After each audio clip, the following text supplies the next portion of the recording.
the one where Paul's the man is a pretty brilliant episode of Friends. There are two moments in particular that I really love. This is the 22nd episode of the 6th season. It's directed by Gary Halvorson, and as always, there will be spoilers from now as I go through the episode and share some thoughts. And there are three main parts of the narrative, so I'll talk about them in turn. And first of all, very briefly, I don't have too many thoughts here.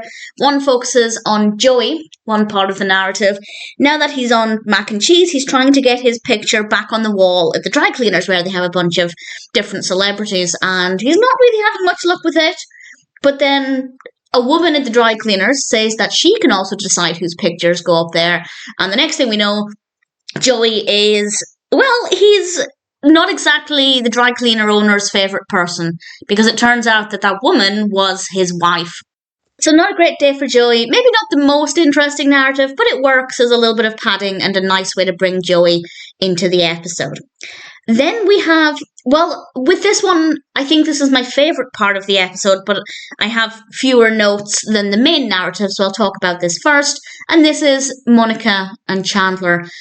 Phoebe, Rachel, and Monica go to what Phoebe described as a lesbian sandwich museum, because she had 3 tickets, but there were 6 of them.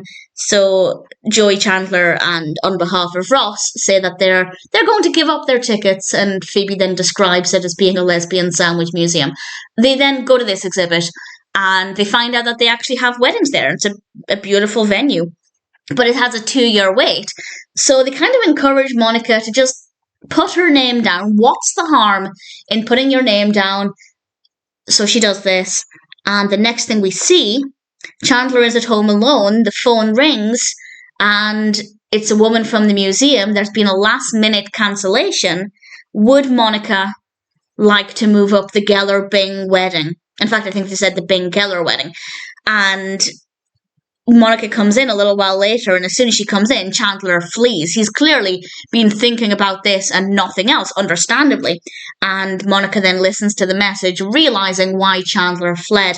And eventually he comes home, and she asks him, what was the harm in putting my name down? She didn't expect them to call straight away. And when she asked what the harm was, he kind of pointed to his head. And I think that's really significant, that to Monica, putting her name down was not harmful, but to Chandler, that's kind of like suggesting she really wants to get married and that she thinks that that's where they should be heading.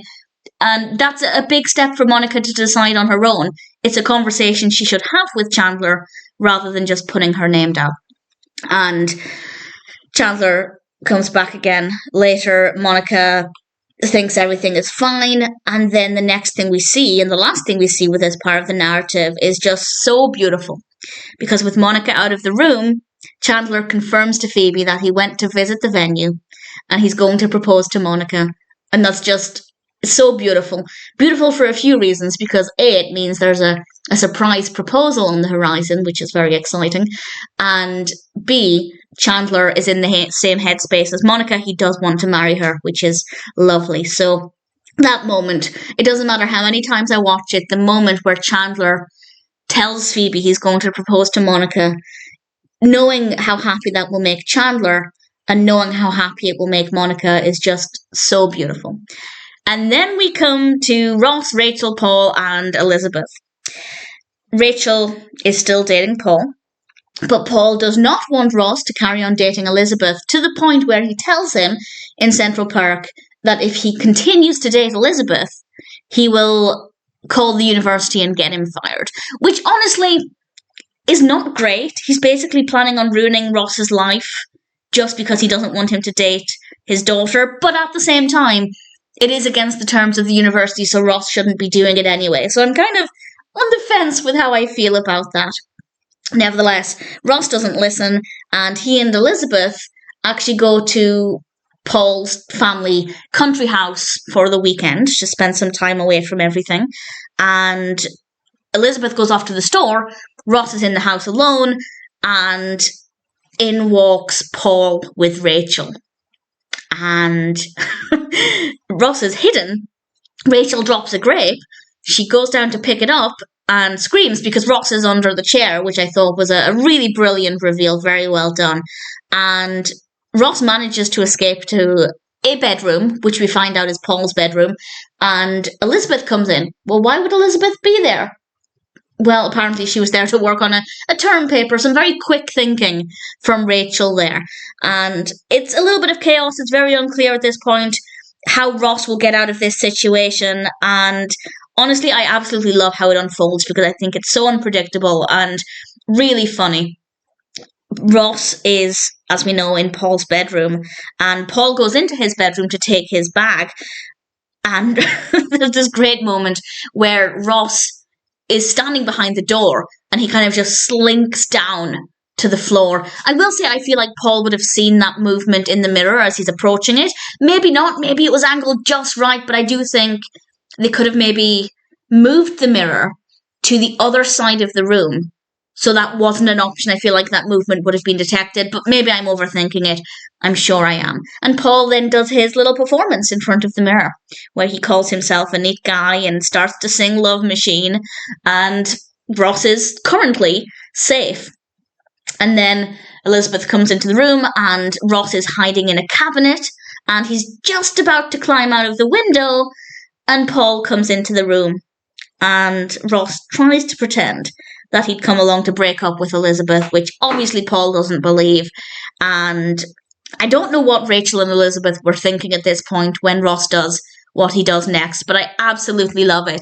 And I think I alluded to this in previous discussions where I mentioned I don't really care for Elizabeth, not really that bothered about her as a character, but we do get some really good moments because of this story. And this is one of those moments. Because obviously, Paul says he's going to phone the university, he's going to get Ross fired, and Ross says, okay, but we're not that different. I too am a neat guy. I too am a love machine. And he does a little impression of what Paul did. And Rachel and Elizabeth probably thought Ross was out of his mind at this point, but it works. And Paul showed him to the guest bedroom, which I think was quite significant because even though he's kind of letting Ross stay there because he's worried Ross will tell the others about his little mirror performance, he's still not willing to let him share a bed with Elizabeth. So I found it to be actually kind of believable in that regard.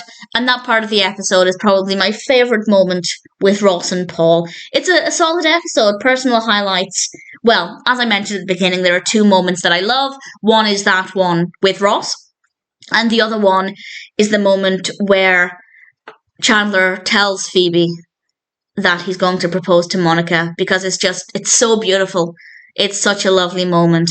And at the very end, Joey goes into Central Perk and Gunther thinks he still works there. And it was a nice way to end it and, again, bring Joey into the story a little bit more. Really solid episode with some really great moments. The one where Paul's the man is, needless to say, a pretty great episode of Friends.